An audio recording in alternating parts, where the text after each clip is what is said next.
안녕하십니까. 다물 이병도입니다. 시시각각으로 변하는 뉴욕 증시를 중심으로 하는 세계의 주요 내용을 무엇이 주가에 이렇게 영향을 미치는지 오늘도 말씀을 드려보겠습니다.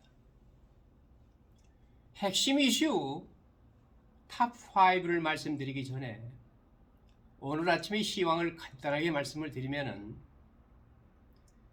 새로운 데이터가 미국 인플레이션이 정점에 도달할 수 있다는 희망을 불러일으키면서 다우지수는 800포인트 상승하고 있습니다. 10월 소비자 물가 수치가 인플레이션이 정점에 이르렀다는 희망을 불러일으키는 목요일 주가가 급등했습니다. 다우존스 34일 평균 지수는 820포인트, 지금은 860포인트 올랐습니다. S&P 500 지수는 4%, 나스닥 지수는 5.5% 급등했습니다. 상품 및 서비스 비용을 광범위하게 측정하는 소비자 물가 지수는 이달에 0.4%, 1년 전에 비해 7.7% 상승했습니다. 이는 1월 이후 가장 낮은 연간 증가폭입니다. 다우존스에 따르면 이코노미스트들은 0.6%와 7.9%의 증가를 예상했습니다. 변동성이 큰 식품 및 에너지 비용을 제외하고 소위 핵심 CPI는 1개월 동안 0.3%, 연간 기준으로 6.3% 증가했는데 역시 예상보다 낮았습니다. 네트웨스트의 존 브리그즈는 시장이 여기에서 어떤 종류의 도움을 받으면 CPI에 대해 얼마나 우려하고 있고 CPI를 실행하기를 원하는지 확실히 보여줍니다라고 말하고 있습니다. 그것은 단지 인플레이션 피크, 페드 피크라는 아이디어를 불러일으키고 있습니다. 페드는 연준은 한 번에 75베이스 포인트에서 공격적으로 인상하기보다는 속도를 늦추고 피크를 찍을 것입니다. 상당히 시장에 우호적인 발언을 한 겁니다. 국채 수익률은 CPI 보고서 이후 급락했으며 10년물 국채 수익률은 18베이스 포인트 이상 하락한 3.946%로 주요 4% 수준 아래로 떨어졌습니다. 항상 4% 수준 아래로 떨어지면 주가는 급등합니다. 미국채 2년물 수익률은 23베이스 포인트 이상 하락한 4.39%를 기록했습니다. 인플레이션과 금리 급등으로 올해 가장 큰 타격을 입은 기술주가 조기 거래의 상승을 주도했습니다. 엔비디아 그리고 테슬라가 각각 7.5%, 5.7% 증가했습니다. 세일즈포스가 7%나 뛰었습니다. 애플도 5% 얻었습니다. 반도체 주식은 램 리서치의 주식으로 상승했습니다. 및 응용 재료 각각 5% 이상 증가했습니다. KLA도 3.7% 상승했습니다. 목요일 오늘 이 시점의 상승은 10월 중순에 시작되었지만 최근 몇 주 동안 정체된 컴백 랠리에 다시 불을 붙였습니다. 다우지수는 목요일 8월 이후 최고치를 기록했고 S&P 500은 시장의 주요 저항선인 3,900선에 근접했습니다. 오늘의 핵심 이슈 11월 10일 핵심 이슈 5가지를 말씀을 드려보겠습니다. 첫째, 처리할 것이 많다라는 주제로 말씀을 드리겠습니다. 두 번째, 바이낸스가 지금 화제입니다. 바이낸스가 BINANC인데 요즘에는 바이바이 바이낸스가 되고 있습니다. 은행에서의 유혈, blood letting at the bank, 은행의 유혈 사태가 벌어지고 있습니다. 여러분, 레이오프를 얘기하는 겁니다. 네 번째 핵심 이슈, 러시아의 막대한 손실, a huge loss for Russia. 다섯 번째, 마이크로소프트의 제비뽑기, 이렇게 5가지 말씀을 드리겠습니다. 첫째, 처리할 것이 많다. 투자자들이 이 불확실한 시기에 버틸 수 있는 견고한 것을 추구함에 따라 수요일 시장은 매도세를 보였습니다. 중간선거는 공화당의 적색 물결을 일으키지 않았을 수도 있지만 의회에 대한 통제는 여전히 공중에 떠 있습니다.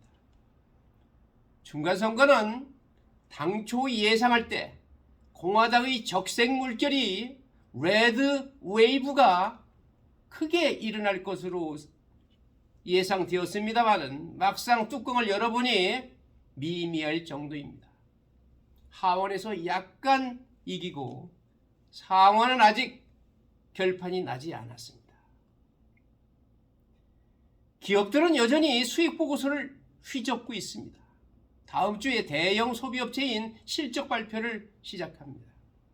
연준이 인플레이션과의 전쟁을 추진함에 따라 소화해야 할 주요 경제 데이터 포인트가 있습니다.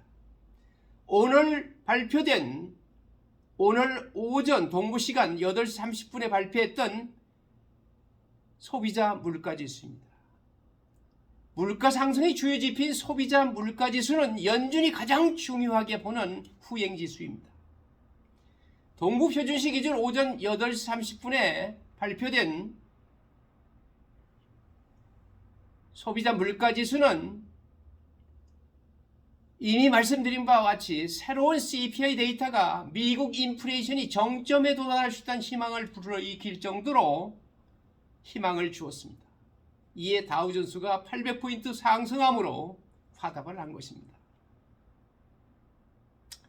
두 번째로는 바이낸스, 바이낸스. 샘 뱅커맨 프리드의 암호 제국에는 구원자가 필요했습니다. 하루 동안 세계 최대 암호화폐 회사인 바이낸스의 CEO인 창펑자오가 그의 백기사가 될 것 같았습니다. 바이낸스는 뱅커 프리드의 유동성 압박 FTX를 지원할 것이라고 말했습니다. 하지만 never mind, 신경 쓰지 말라고 하루 만에 바이낸스가 말했습니다. 바이낸스는 수요일에 처음에는 FTX 고객이 유동성을 제공할 수 있도록 지원하는 것이 우리의 희망이었습니다라고 LOI까지도 작성을 했습니다. 그러나 due diligence, 심사를 정확하게 하겠다는 뜻을 분명히 한 이후로 하루 만에, 하지만 문제는 우리가 통제할 수 없거나 도울 수 있는 범위를 벗어납니다라고 하는 의견으로 FTX의 도움을 구원자가 되겠다고 하는 것을 철회했습니다. 이제 올해 초 가치가 FTX는 320억 달러로 평가된 FTX는 파산 직전에 있습니다. 뱅커맨 프리드와 그의 회사는 파산 위기에 처한 암호화폐 회사의 스스로 구세주가 되는 길밖에 없습니다. 암호화폐 회사의 FTX의 구세주로 새로 떠오르는 재벌이었던 뱅커맨 프리드와 그의 회사는 책임져야 될 것 같습니다. 오늘의 핵심 이슈 세 번째, 은행에서의 유혈. Bloodletting at the banks. CNBC의 퓨즈손에 따르면 불확실성과 금리 인상으로 인해 시장 상황에서 거래가 동결되면서 대형 은행의 해고가 활기를 띠고 있다고 합니다. 시리그룹과 바크레이지 역시 지난 9월 골드만삭스에서 수백 명의 정리 해고와 어려움을 겪고 있는 크레딧 스위스에서 계속되는 해고에 이어 이번 주에 수십 건의 정리 해고를 발표했습니다. JP모건 체이스 역시 비용 절감을 위해 연말에 잠재적인 감원을 모색하고 있으며 모건 스탠리 역시 해고 가능성을 검토하고 있습니다. 은행 업계에 데이터와 분석을 제공하는 관계자 CNBC에서는 대부분의 은행이 내년 매출 감소를 대비해 예산을 편성하고 있다고 말하고 있습니다. 은행의 피바람이 불고 있다는 이야기입니다. 네 번째 핵심 이슈는 러시아의 막대한 손실. 러시아가 우크라이나에 겁없이 들어갔다. 참 진퇴양난의 상황에 빠진 것 같습니다. A furious for Russia. 러시아군 지휘군이 우크라이나에서 또 다른 대규모 철수를 발표하자 친크렘린 코멘테이터들은 철수를 모스크바와 블라디미르 푸틴 대통령에게 굴욕적이고 중대한 패배라고 묘사했습니다. 푸틴 대통령은 수요일 러시아가 잠정 정년된 헤르손시와 우크라이나 남부 헤르손 지역을 양분하는 드네프르강 서쪽 언덕에서 군대를 철수한다고 발표하면서 낮은 자세를 유지했습니다.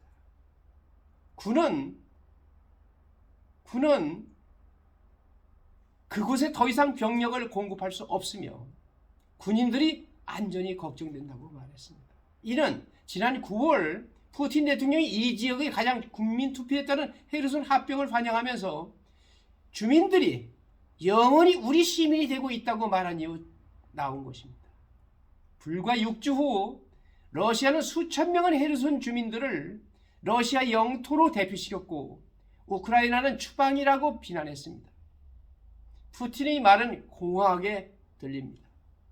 철수 소식은 가장 확고한 친크렘린 지지자들 중 놀란 것으로 보이며 친전 프로워 러시아 블로거들은 이를 크렘린의 소위 군사 작전에 대한 막대한 타격이라고 설명하고 국가 정치 엘리트의 의사결정에 의문을 제기했습니다. 화난 친전파. 헤르손에서 철수 소식이 알려지자 푸틴 지지자이자 전 고문인 세르게이 마르코프는 철수를 소련 붕괴 규모의 패배에 비유했습니다.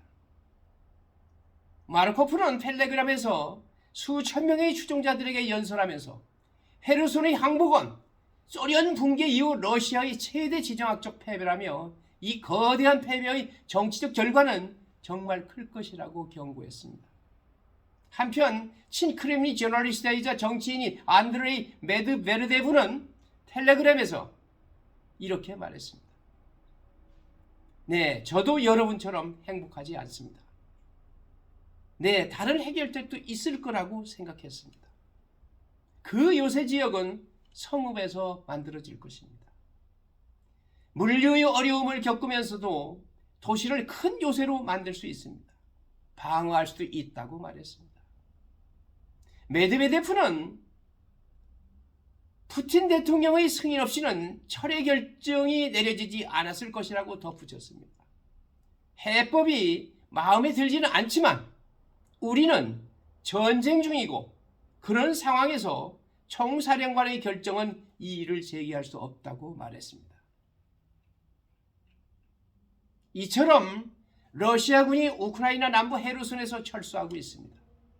그것은 블라디미르 푸틴과 그의 러시아의 옛 소련 이웃 침공에 대한 가장 최근의 당혹스러운 패배입니다. 헤르손은 러시아가 우크라이나 영토를 불법 합병하면서 주장한 지역 중 하나였습니다. 블라디미르 젤렌스키 우크라이나 대통령은 러시아에서 이 지역의 중요성을 알고 조심스럽게 철수 소식을 접했고 푸틴의 군대가 함정을 만들고 있는 것이 아닌가 하는 생각을 했습니다. 그는 또한 자세한 내용을 밝히지 않았지만 자신의 군대가 러시아군을 우크라이나 땅에서 몰아내기 위한 추가 작전을 계획하고 있다고 말했습니다. 러시아가 가당치 않은 무리한 전쟁을 시작했다가 진퇴양난에 빠져서 러시아의 운명이 푸틴의 운명이 경각에 달린 듯한 분위기입니다. 다섯째, 오늘의 핵심 이슈는 마이크로소프트가 제비뽑기를 하고 있습니다. 제비뽑기 마이크로소프트. 경매의 소장품을 내놓고 있습니다. 이 경매의 소장품이 15억 달러 규모입니다. 500년에 걸친 작품을 특징으로 하는 마이크로소프트 공동 창립자 폴 앨런의 미술 컬렉션의 상당 부분이 수요일 밤 경매에서 거의 15억 1천만 달러에 팔렸습니다. 이는 이전 거록 보유자였던 해리 앤 린다 맥클로우의 컬렉션에 지불한 9억 2,200만 달러를 쉽게 넘어선 것입니다. 하루 저녁에 경매에서 15억 달러가 경매로 되었다는 건 참 대단한 이야기입니다. 알렌의 컬렉션에는 전설적인 예술가 빈센트 반 고흐, 에드워드 스타이쳇 및 구스타프 크림트 등의 작품이 포함됩니다. 조르주 슈라의 레스 포세우스에서 인젠물은 1억 4,920만 달러에 팔려 이날 밤 최고 기록을 세웠습니다. 총 5개의 작품이 1억 달러 이상에 팔렸습니다. 알렌의 컬렉션에서 더 많은 항목이 목요일에 출시될 예정입니다. 수익금은 자선단체에 기부됩니다. 공부하는 투자자 여러분, 또 삶에서 가장 현인의 지경으로 자기 뜻을 세우는 여러분, 언제나 이 세상에 핵심적인 힘의 원천이 있습니다. 이 세계에서 세계의 지붕이라 일컬어지는 뉴욕 증권가 월가를 중심으로 한 핵심 이슈는 시대의 흐름을 내다보는 것입니다. 이를 여러분들이 축적해 나간다면 여러분의 삶에 행복이 다가오리라 믿습니다. 여러분, 오늘 하루도 행복하십시오. 감사합니다.